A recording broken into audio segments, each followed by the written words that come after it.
तो हेलो दोस्तों, कैसे हो आप लोग। उम्मीद करते हैं बढ़िया होंगे और अपनी पढ़ाई लिखाई को बहुत ही बेहतरीन तरीके से कर रहे होंगे।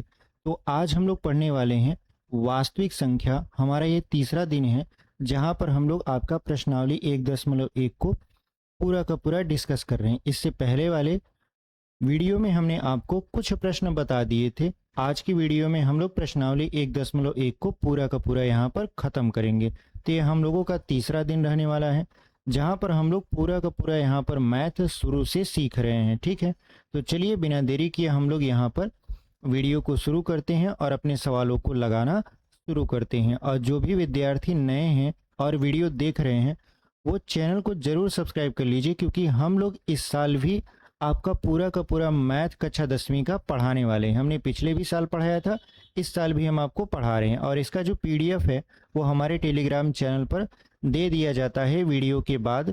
आप डिस्क्रिप्शन में जो लिंक है टेलीग्राम का, वहाँ से आप जाकर आपका ये पीडीएफ जो है वो प्राप्त कर सकते हैं। तो चलिए हम लोग आज के क्वेश्चन को देखते हैं। देखिए, इससे पहले हमने प्रश्नावली 1.1 का ये जो सारे प्रश्न हैं ये सब बता चुके थे। ठीक है, आपने वीडियो भी बहुत ही अच्छे तरीके से देखा और इसी तरीके से आप सपोर्ट करते रहिए और आगे बढ़ते रहिए, आराम से पढ़िए। जो भी समस्याएं आती हैं वो हमसे कहिए, हम आपका पूरा का पूरा यहाँ पर अगर मैथ से रिलेटेड समस्या है तो हम उसको यहाँ पर सुलझा देंगे। ठीक है, तो चलिए बिना देरी के हम लोग यहाँ पर प्रश्नों को शुरू करते हैं।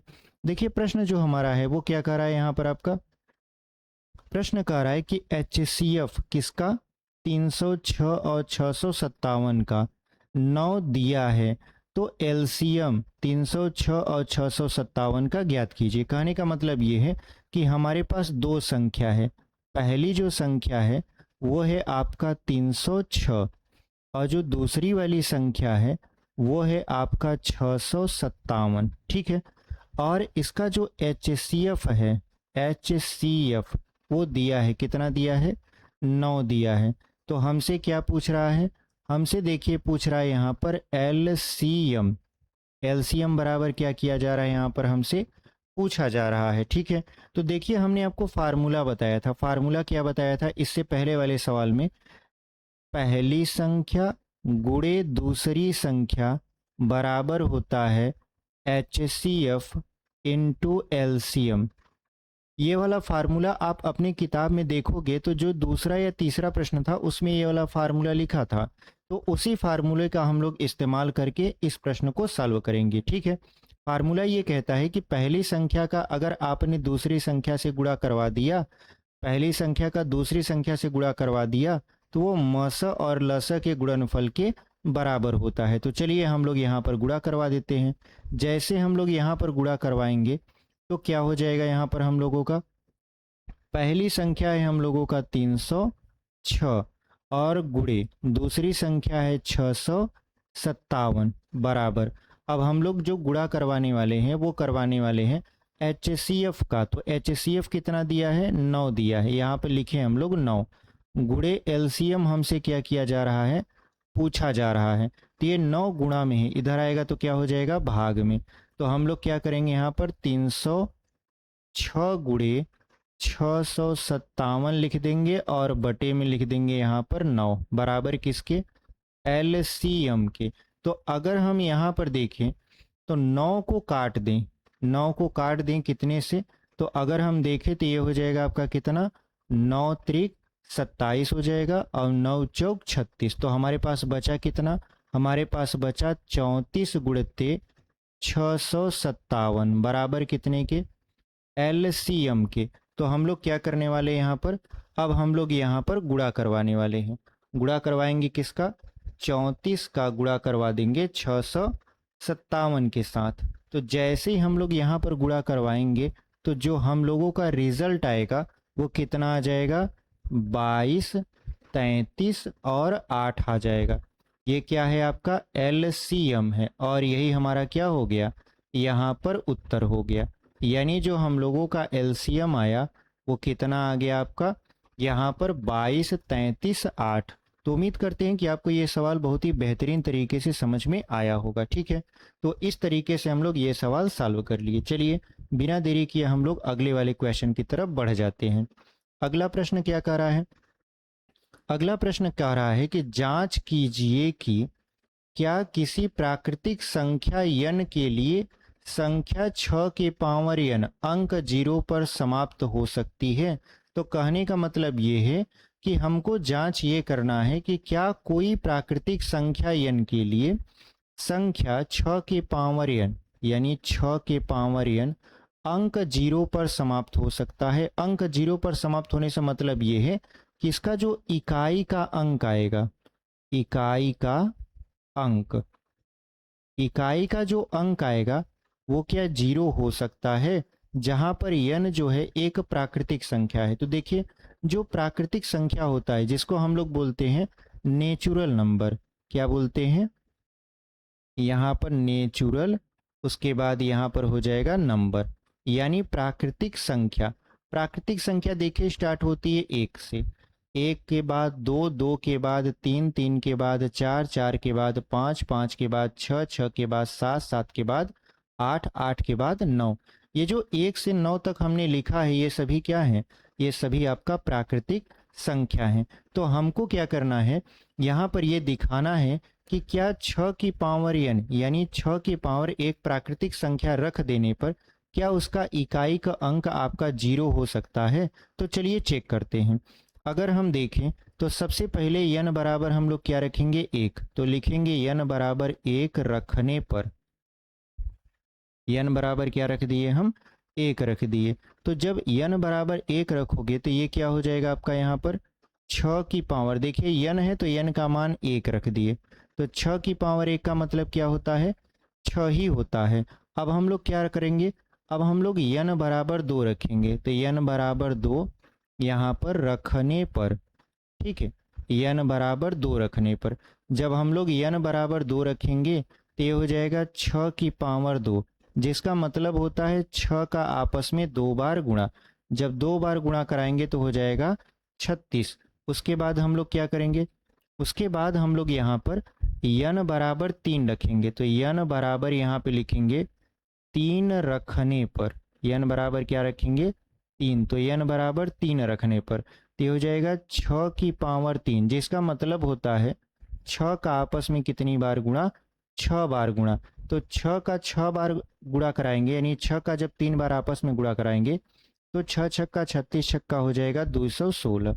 अब यहाँ पे लिख देंगे इसी प्रकार आगे भी, यानी यहाँ पे लिख देंगे इसी प्रकार आगे भी, ठीक है, इसी प्रकार आगे भी। अब इसी प्रकार आगे भी हम क्यों लिखें? क्योंकि आप एक पैटर्न नोट करिए। क्या पैटर्न नोट करना है? आप देख रहे हो कि आप 6 की पावर 1 रखो तो इकाई का अंक 6 आ रहा है। आपने देखा 6 की पावर 2 रखने पर तो इकाई का अंक 6 आ गया। आपने देखा 6 की पावर 3 रखने पर तो इकाई का अंक 6 आ गया। इसका मतलब ये है कि चाहे आप 4 रखो, 5 रखो, 6 रखो, चाहे आप 9 तक चले जाओ, इकाई का अंक जो है वो बदलेगा नहीं, वो क्या आएगा? 6 ही आएगा। इसीलिए हमने लिखा इसी प्रकार आगे भी। अच्छा, इसका रीजन क्या है, 0 क्यों नहीं आएगा? देखिए, किसी भी संख्या के अंत में या किसी भी संख्या के इकाई का अंक 0 दो ही कंडीशन पर आता है। किसी भी संख्या का इकाई का अंक यहाँ पर 2 ही कंडीशन में 0 आएगा। कौन कौन सा कंडीशन? पहला कंडीशन ये है कि उस संख्या का, उस यहाँ पर संख्या का गुणा, उस संख्या का गुणा यहाँ पर हम लोग किससे करवा दें? उस संख्या का गुणा अगर हम देखें तो 0 से करवा दें। उस संख्या का गुणा किससे करवा दें? 0 से करवा दें। तब तो पूरा का पूरा इकाई का अंक क्या आ जाएगा? 0 आ जाएगा, यानी संख्या भी 0 ही आ जाएगी। दूसरा कंडीशन क्या है? दूसरा कंडीशन ये है कि यहाँ पे लिख देते हैं, दूसरा कंडीशन ये है कि आप किसी भी सम संख्या का, किसी भी सम संख्या का गुणा 5 से करवा दीजिए। किससे करवा दीजिए? 5 से करवा दीजिए। तो जो इकाई का अंक होगा वो क्या आ जाएगा? 0 आ जाएगा। तो यहाँ पर अगर हम 6 की कंडीशन को देखें, अगर हम 6 वाले को देखें तो 6 को तोड़ते हैं 2 और 3 में टूट जाएगा। तो यहाँ पर 2 तो सम संख्या है, 2 क्या है? एक तरीके से सम संख्या है, लेकिन क्या जो 3 है वो सम संख्या है या जीरो है या पाँच है? नहीं, ये न तो जीरो है न तो पाँच है। इसका मतलब ये है कि इसका गुणा अगर हम दो से कराएंगे तो जीरो कभी नहीं आएगा। तो इसका मतलब ये है कि अगर हम 6 की पावर n रख देते हैं तो इकाई का अंक जीरो नहीं होगा। उम्मीद करते हैं कि आपको ये सवाल समझ में आया होगा। तो जो हम लिखे हैं इसी प्रकार आगे भी, इसका मतलब ये है कि आगे भी हम जो प्रक्रिया अपनाएंगे उसमें इकाई का अंक 6 ही आएगा, जीरो नहीं आएगा। तो हम लोग लास्ट में लिख देंगे, निष्कर्ष में लिख देंगे यहाँ पर, अतः 6 की पावर n अंक जीरो पर यहाँ पर समाप्त। ठीक है, जीरो पर समाप्त यहाँ पे लिख देंगे नहीं होगा। अंक जीरो पर समाप्त नहीं होगा। क्यों नहीं होगा? क्योंकि हमने बारी बारी से संख्याओं को रख के चेक किया और हमने देखा कि प्रत्येक बार जो इकाई का अंक आ रहा है आपका वो 6 ही आ रहा है और आपका जीरो नहीं आ रहा है। तो इसलिए हमने निष्कर्ष निकाला कि 6 की पावर n अंक जीरो पर समाप्त नहीं होगा। तो उम्मीद करते हैं कि आपको ये सवाल बहुत ही बेहतरीन तरीके से समझ में आया होगा। ठीक है, तो चलिए हम लोग आगे बढ़ जाते हैं। अगला जो हमारा क्वेश्चन है वो क्या है? अगला हमारा यहाँ पर क्वेश्चन है, देखिए छठवां वाला। कह रहा है कि व्याख्या कीजिए कि 7 गुणे 11 गुणे 13 प्लस 13 और 7 गुणे 6 गुणे 5 गुणे 4 गुणे 3 गुणे 2 गुणे 1 प्लस 5 भाज्य संख्या क्यों है? तो सबसे पहले तो आपको ये पता होना चाहिए कि भाज्य संख्या क्या होता है और अभाज्य संख्या क्या होता है। तो हम यहाँ पर थोड़ा सा बता देते हैं भाज्य संख्या के बारे में। भाज्य संख्या का मतलब ये होता है कि ऐसी संख्या, यहाँ पे लिख भी देते हैं, यहाँ पे लिख देते हैं, ठीक है, यहाँ पे लिख देंगे ऐसी संख्या, ठीक है, यहाँ पर ऐसी संख्या जो स्वयं और एक के अलावा, एक के, यहाँ पे लिख देंगे अलावा, किसी, यहाँ पे लिख देंगे तीसरी संख्या से भी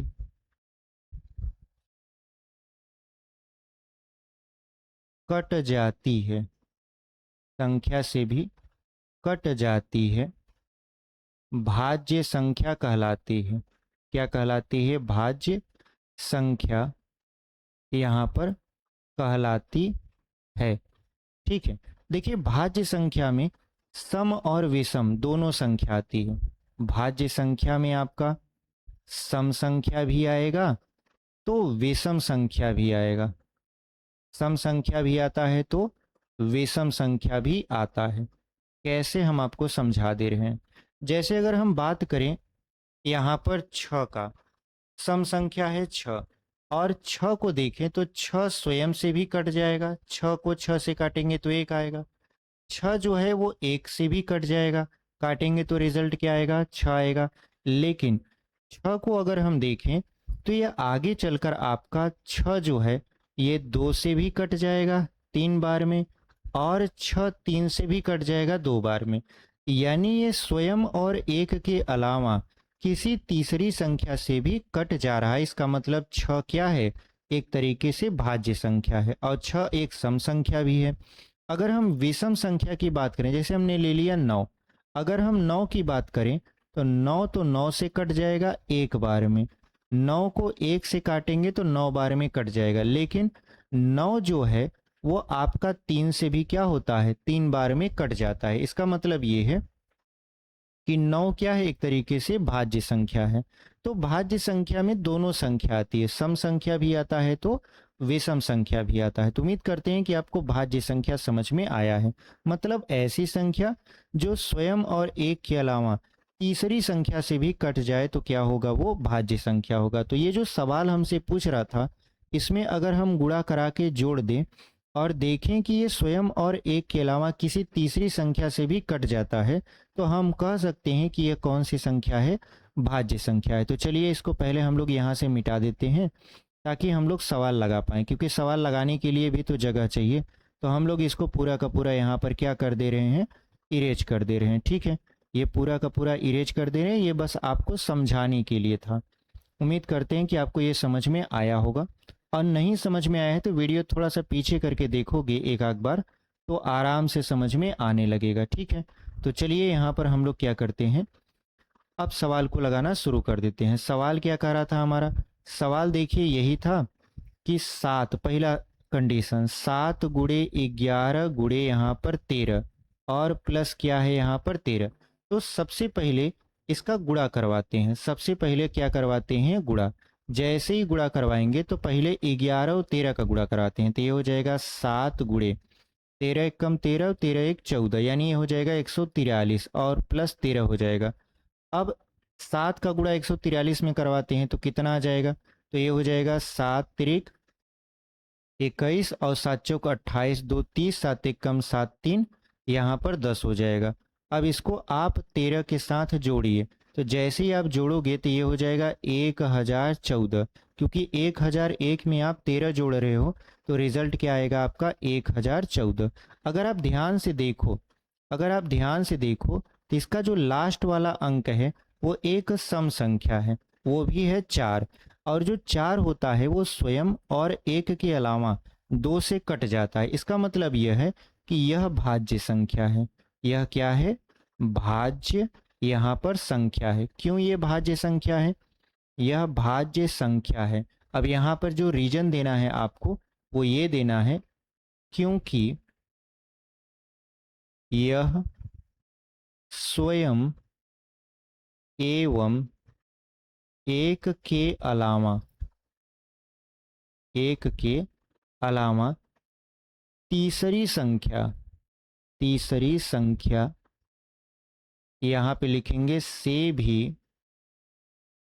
कट जा रहा है।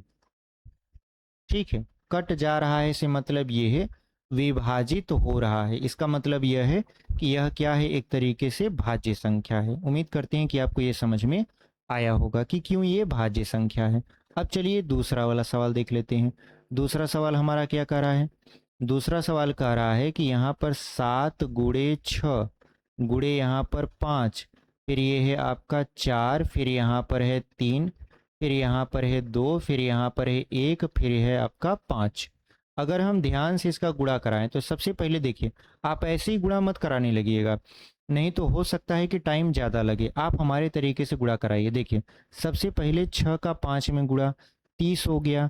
अब यहाँ पर 30 का 4 में गुणा तो 120 हो गया। 120 का 3 में गुणा तो 360 हो गया। 360 का 2 में गुणा तो हो जाएगा 720, और यहाँ पर है 7, तो 7 गुणे यहाँ पर कर दिए 720, और लास्ट में क्या है? 5 है। तो आप गुणा कराओ तो 7 जीरो हम 0, 7 दूना 14 और 7 सत्ते 49 और एक क्या है? 50। फिर यहाँ पर है लास्ट में 5। तो अगर हम जोड़ेंगे 5040 में तो ये हो जाएगा आपका 5045। अगर आप ध्यान से देखो तो ये जो लास्ट का अंक है वो है आपका 5, वो आपका क्या है? 5। और 5 जो है वो है एक विषम संख्या। वो क्या है? एक विषम संख्या है कि नहीं है? लेकिन अगर ये दोनों अंक मिला के देखो तो ये 45 बन रहा है, और 45 जो है वो स्वयं और एक के अलावा 9 से भी कट जाता है, 5 से भी कट जाता है। इसका मतलब ये है कि ये जो संख्या है वो एक तरीके से भाज्य संख्या है। क्यों? क्योंकि ये 5 से भी कट जाएगा।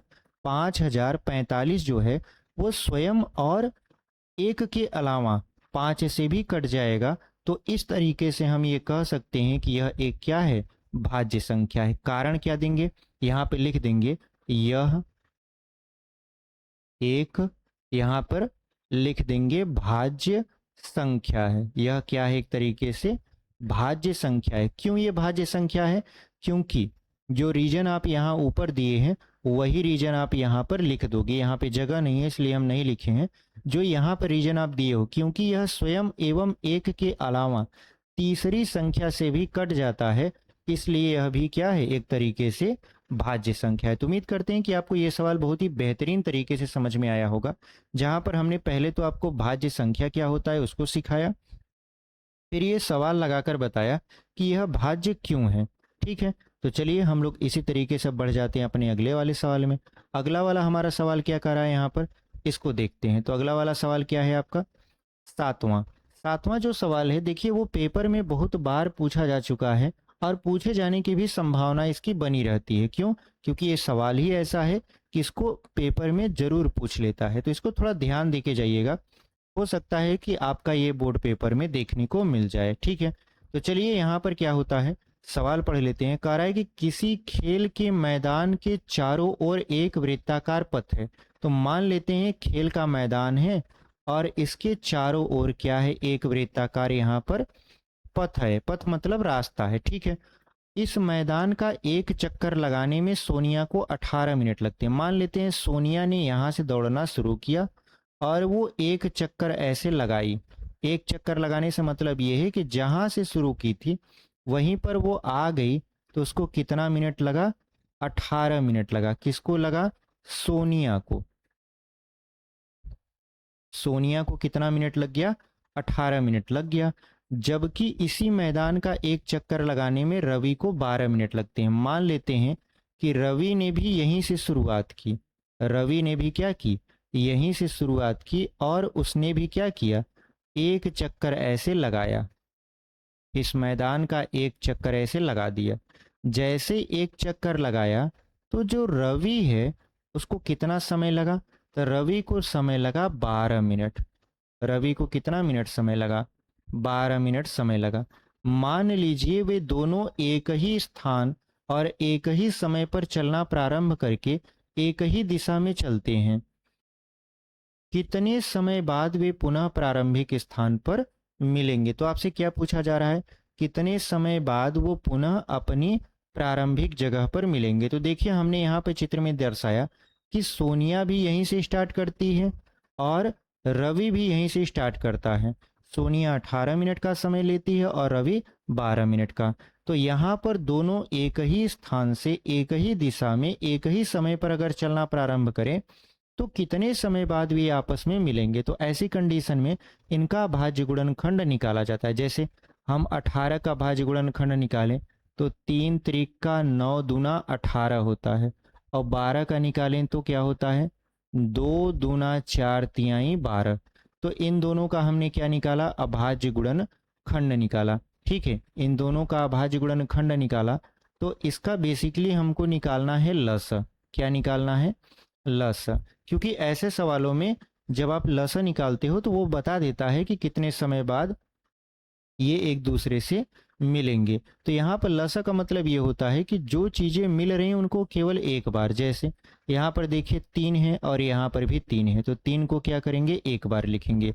उसके बाद क्या है? उसके बाद अगर आप ध्यान से देखो तो यहाँ पर 2 है और यहाँ पर भी 2 है। एक बार मिल रहा है तो 2 एक बार लिख दिए। उसके बाद जो नहीं मिल रहा है उसको भी लिखा जाता है। नहीं मिल रहा है ऐसे मतलब ऊपर ये जो 3 है ये नहीं मिल रहा, नीचे ये जो 2 है ये नहीं मिल रहा। इसको गुणा 3 और गुणा क्या कर देंगे? 2 लिख देंगे। अब इसका गुणा करवाइए तो यहाँ पर हो जाएगा आपका कितना? 3 दूना 6, 6 त्रिक 18 और 18 दूना कितना हो जाएगा? 36 हो जाएगा। इसका मतलब ये है कि इसका लसा आया 36। तो 36 का मतलब ये है, यहाँ पे लिख देंगे मिनट, 36 मिनट। इसका मतलब ये है कि सोनिया और रवि 36 मिनट बाद एक दूसरे से मिलेंगे। तो उम्मीद करते हैं कि आपको ये सवाल बहुत ही बेहतरीन तरीके से समझ में आया है। तो ये रहा हमारा प्रश्नावली 1.1 जो ये पूरी तरीके से खत्म हो रहा है। ठीक है, अब हम लोग जब आगे पढ़ेंगे वो पढ़ेंगे प्रश्नावली ये आपका 1.2 जहां पर हम लोग ये सिद्ध कर रहे होंगे कि परिमेय संख्या कैसे अलग होती है अपरिमेय संख्या से। ठीक है, तो वहां पर हम आपको बताएंगे कि अपरिमेय संख्या और परिमेय संख्या कैसे एक दूसरे से अलग होती हैं और कैसे रूट में दी हुई संख्या का हम लोग परिमेय और अपरिमेय सिद्ध करेंगे। तो चलिए उम्मीद करते हैं कि आपको ये वीडियो बहुत ही बेहतरीन तरीके से समझ में आया होगा और ये जो सवाल हम लगवाए हैं वो भी आपको समझ में आए होंगे। ठीक है, तो चलिए मिलते हैं इसी के साथ एक अगले वीडियो में। तब तक के लिए धन्यवाद। और अगर आपने अभी तक चैनल को सब्सक्राइब नहीं किया है तो चैनल को सब्सक्राइब कर लीजिए, वीडियो को लाइक कर दीजिए, अपने उन दोस्तों तक जरूर शेयर करिए जो गणित में कमज़ोर हैं ताकि उनका भी जो सिलेबस है वो समय से समाप्त हो सके। ठीक है, तो इसी के साथ मिलते हैं आपसे एक अगली वीडियो में।